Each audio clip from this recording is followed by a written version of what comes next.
Sweet as. Welcome back to Soundwave. We are coming to you from Eastern Creek. Eastern Creek! That's your metal voice. Very good It's a work. really crap one. It's very nice. It's Better than mine. Oh, thank you. I like it. So much. This is Shinedown, everyone. Yeah. What's going on? Welcome to Barry. Australia from Yeah. Florida. Florida, yeah. It's similar weather. Is it? Very much. Yeah. Yeah, it's not dry here. The humidity we actually don't mind because we're used to it. But then again, we've had a 6-month winter. 6-month winter tour. We left 2 feet of snow to come here, so we're glad to be out of that. Oh. Nice. We're never really home, but yeah. But this was really, really cool because we went from literally kind of like frozen tundra to 90 degrees, Yeah. which was awesome. Have you played today yet? Not yet. We just got here We 45 played, minutes ago. An hour. Oh, great. You So look it's a chill little time. clean still. All the bands who have Yeah. played come up with no tops. And We don't have any see- sweat Get glands. Smell. Give us an hour. Yeah, that's it. Together since 2001, sold over 6 million records around the world. That's tasty. Last album was The Sound of Madness, came out in 08 with songs like Devour, Second Chance, and the lovely If You Only Knew, which we're going to check out in a tick. Yeah. Which is a love song. It is first one. nice A little song. soft. That's Yeah, beautiful. first one I ever wrote lyrically. Never really had a reason to before. I always thought there was a cheese factor if you went in and you actually kind of premeditated the idea of writing a love song, that it was going to come off really hokey and Yeah. quite frankly just not good. But in the beginning of the writing process of The Sound of Madness, which was, gosh, how long ago was that now? 2007. 2007, January of 2007. I got a phone call from, at the time, the girl that I was with, but she said, just wanted to let you know that you're going to be a father. So I have a 2-year-old little boy now who's the light of my life. And really the song, it came instantly after that moment. And a lot of that song is really more about my connection and my feelings towards my son. My son saved my life in many ways. You know, maybe when he gets older, I'll kind of express to him, you know, what he did. But he made me realize, saved me from my vanity. Made me realize it wasn't about me anymore, that I had a life to take care of.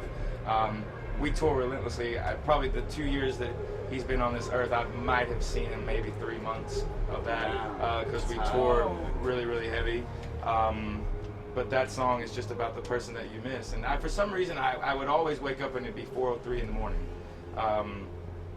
And I use that just because, I mean, more times than I can count, I'll wake up, and whether we're in the, you know, on the bus or we're in a hotel, it's for some reason it's always 4:03 in the morning when I'll like pop up, you know. And I'll go right back to bed sometimes, but that number would always stick with me for some reason. So that's why I use it in the song. But it's just knowing that, you know, even though you're gone, when it's time to go home, that, you know, the people that you love more than anything will be there waiting for you with their arms open. Well, it's a beautiful song. Thank you. Is Skype your friend now? Do you get into the Skype? Yeah, I did. Yeah, I mean, you know what? To really see him? Thank you. Yeah, you know, I try as best I can. You know, it's such an insane schedule that we keep. But I always try to make sure that, you know, I talk to him on the phone every night, you know, when I can before he goes to bed and this and that and the other. I'm going to see him for about 2 weeks. We actually finish up in Australia and then go to Hawaii for the first time. And then we have probably the first real break we've had touring-wise on this record in 2.5 years. Oh my gosh. So we get a full, like, 2 I weeks. believe. That's a break. Yeah. We get right around 14 days. So I'm going to have him that whole time. So Beautiful. I got to be honest, I'm on pins and needles. I can't wait. Yeah, that's it. Are there any other dads in the band? No, the dads. I'm the only one. No, Yeah. Keep practicing then. I'm working on it. Yep, You that's are? good. I'm in full practice mode. Do you have a full-time lady? I do. I have a wife, a beautiful wife, though. There we go. Yeah, practicing's fun. Baby's gonna happen. That's it. You've got a track on the new Alice in Wonderland soundtrack. That's fascinating. Her Yeah. name is Alice. Her name is Alice. Yeah. Which, oddly enough, I'm glad that when we were in the studio doing it, because that whole track was actually done on the road. Eric Bass, who's the bass player in the band. Coolest bass player name in the world, by the Definitely. way. He thinks so. Yeah. He thinks that, but it's funny because everyone thinks it's a joke. That's really his Yeah, name. that's His unreal. full name is it's William Bass, but you know, he goes by Eric. But he did the entire track as far as recording it on the road Yeah, with right. Pro Tools. Like, you didn't even use Hotel drums. rooms. No, those were electronic drums in a Wow. locker room somewhere in the middle of America. How did you That's get involved unreal. in working on Alice in Wonderland? Disney asked us. Sweet. Fans of Alice in Wonderland? Oh my God. Absolutely. Are you kidding me? And Tim Yeah. Burton and Johnny Depp. And Lewis Carroll. Sure. Yeah, Lewis Carroll, that's it. You know, just probably some of the most outrageous characters in literature history. He never did drugs ever. Nah, he wrote the whole book on mescaline. So how did it come to you guys? He did actually. Did they give you the modern script or something, or give you some shorts? And They were rushes or really what? very vague. They gave us nothing. They just said, hey, write a song inspired by Alice, and that was it. Wow. The good thing about it was when we were in the studio, we did track the vocals in Eric's studio in Charleston, South Carolina. But right before, I had all these different lyrics written, and I had a different chorus, and I had a completely different, you know, the two structures of the verses were completely different. Yeah. And I was like, you know what, it would probably be a good idea. Is there a trailer of this up online? And so we saw the first trailer. It was really vague. And then one of the engineers there said, hold on, let me pull up this other website. And he pulled up this other site, and it had a completely different trailer. The first one we looked at was like a minute long, but this trailer was like 3 minutes long. You find out that it's actually, she goes back into Wonderland. Which I'm glad we did that because that changed the whole premise of the song. So I actually went back in and rewrote the whole thing right there on the spot. Lucky. Yeah, it was really Yeah, like lucky you did your I'm research. glad we did it. I'm glad someone had the Foresight. Yeah, to do it, to say, hey, let's just check and make sure we know what we're talking about here. Because it was a completely different song. You gonna get an Alice in Wonderland tattoo now? Absolutely not. Yeah, right. Why would I? I'm gonna. You are? Yeah. If you get I've one, wanted I'll get one with for you. years. All right. I will.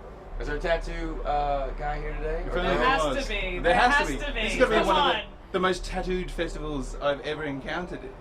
Like you're nude if you don't have There's tattoos. a lot of tattoos around. There are. Do you have any tattoos that you regret and that are crap? I do, but they're all covered up. Oh, did you get them covered by They're all other covered tattoos? up. They're all covered up. What were they? Did you There have was a yin girl's yang? name right Oh, here. was there? You can see right there that I just blacked that out. The oldest one in the book. She's out of my life. She's gone. Any others? No?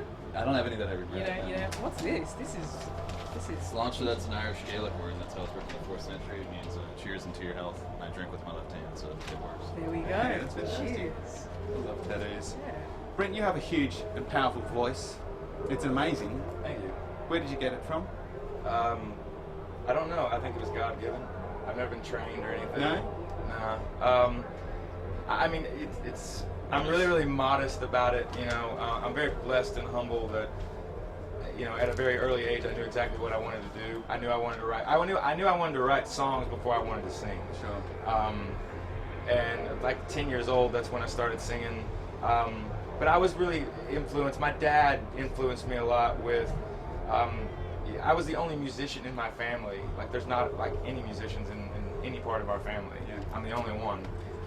And the thing was, you know, I was into like hair metal and stuff back in the day when I was, you know, a kid. You know, from like 5th grade on to like 8th grade. But one day my dad gave me an Otis Redding tape, and it changed my whole perspective on the way that you can sound. So Otis Redding got me into a lot of soul music and R&B, like, you know, Percy Sledge, Al Green, Marvin Gaye, Sam Cooke, and then on the female side of that, you know, ladies like Ella Fitzgerald, Billie Holiday, Nina Simone, and it just changed my whole demographic on the way I looked at singing. And then I found out about this little band from Birmingham named Black Sabbath, and then Led Zeppelin followed, and then Appetite for Destruction.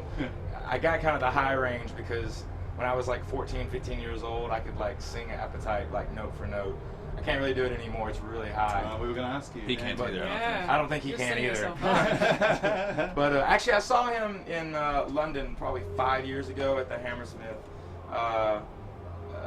And Hammersmith or Hammerstein, I think I'm messing that up. But anyhow, we got lucky and got tickets for it. And he came out and he wasn't running tracks, and he was hitting the stuff actually really, really spot on. Yeah. But yeah, I just, if I couldn't hit, I'd just sing and sing until I could hit the note. Self-trained. Jealous. Love it. All right, well, right now let's take a look at your music video, If You Only Knew. Beautiful video. Thank you. You're straddling kind of on scaffolding there. I get a bit worried. Yeah, Boy, above New York still. City. I still get worried. We're all okay. Something's going to happen. Only a pigeon. Don't worry, Fuzzy. You're very caring. I am very caring. That's beautiful. You seem like you're very caring. And you have the most righteous hair I've seen in so long. Oh, thank you. I love Thank it. you. I absolutely love it. Sweet. Shinedown. Enjoy the Yay. festival. Thanks for chatting. No Thank problem. you. No problem. Thank you guys. Sweet.